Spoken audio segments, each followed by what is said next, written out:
श्री स्वामी समर्थ. तुमचा आजचा दिवस खूप चांगला जावो आणि येणारा प्रत्येक दिवस खूप आनंदाचा जावो आणि स्वामी महाराज तुमच्या सर्व चांगल्या इच्छा पूर्ण करोत. आणि तुमच्या सर्वांचं आपल्या स्वामी परिवारामध्ये खूप खूप स्वागत आहे. आज आपण गुरुचरित्र पारायण केल्यामुळे काय होतं हे या व्हिडिओमध्ये पाहणार आहोत. आपल्या प्रत्येकाच्याच घरामध्ये वाद होत असतात, वास्तुशास्त्र दोष असतात, वास्तुशास्त्राचे अनेक दोष, तसेच घरातील मतभेद या गोष्टींमुळे आज आपण प्रत्येकजण खूप दुःखी कष्टी आहोत. मानसिक संकटही भरपूर असतात. अशा विचारांमध्ये घराबाहेर सार्वजनिक तसेच सामुदायिक जीवनामध्ये प्रत्येकाला जीवनामध्ये समस्यांनी घेरलेलं असतं. त्यामुळे सर्वजण या गोष्टीमुळे म्हणजे परेशान आहेत. त्यामुळे दुःखातून मुक्त होण्याचा प्रभावी मार्ग म्हणजे अध्यात्मशास्त्र श्री दत्त संप्रदायामध्ये सांगण्यात आलेला आहे. तो प्रभावी उपाय म्हणजे श्री गुरुचरित्र पारायण.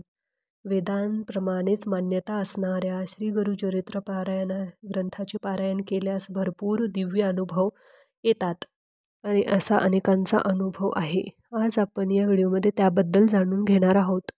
ज्यावेळी एका गंभीर संकट येतं, त्या कुटुंबावर येतं, त्यावेळी अशा वेळेस काय करावं ते सुचत नाही. त्यावेळेस या अमृततुल्य ग्रंथाच्या पारायणाने संकटातून बाहेर पडण्याचा मार्ग सापडतो अशी श्रद्धा आहे.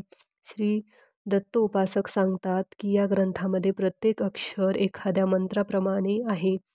तुमचे सर्व प्रकारचे आधी व्याधी आधार भक्तिभावाने केलेल्या पारायणामुळे नष्ट होऊ शकतात. श्री गुरूंचा आशीर्वाद प्राप्त झाला की गुरुभक्त मनातून जागृत झाली की मनुष्य निगेटिव्ह याच्यापासून दूर होतो.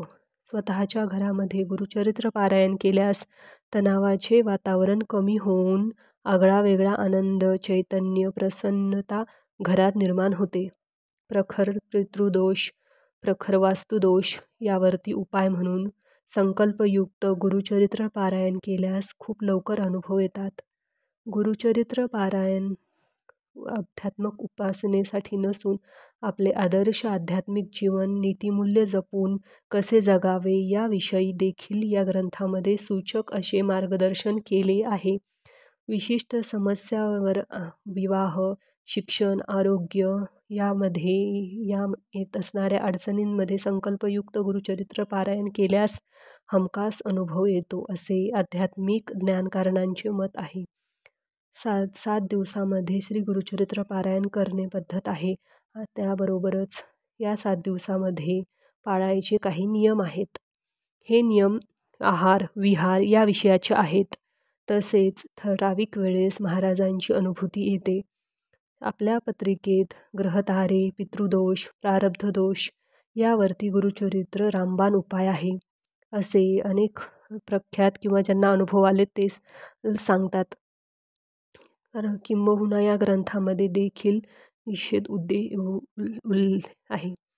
मनापासून या ग्रंथाचे पारायण केल्यास मनातील सर्व इच्छा दत्त महाराज पूर्ण करतात असा दत्त भक्ताचा मनोमन विश्वास आहे.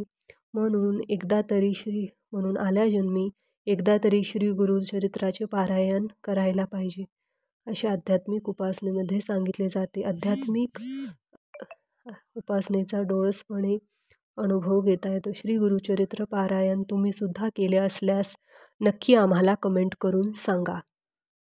त्यामुळे तेच प्रत्येक वर्षी करता, कधी करता हेही कमेंट करून सांगा आणि तुमचा अनुभवही सांगा. गुरुचरित्र पारायण केल्यास तुम्हाला काय अनुभूती आली हेही आमच्यासोबत शेअर करा आणि मला नक्की कमेंट करून सांगा की तुम्हाला काय अनुभव आला. श्री स्वामी समर्थ.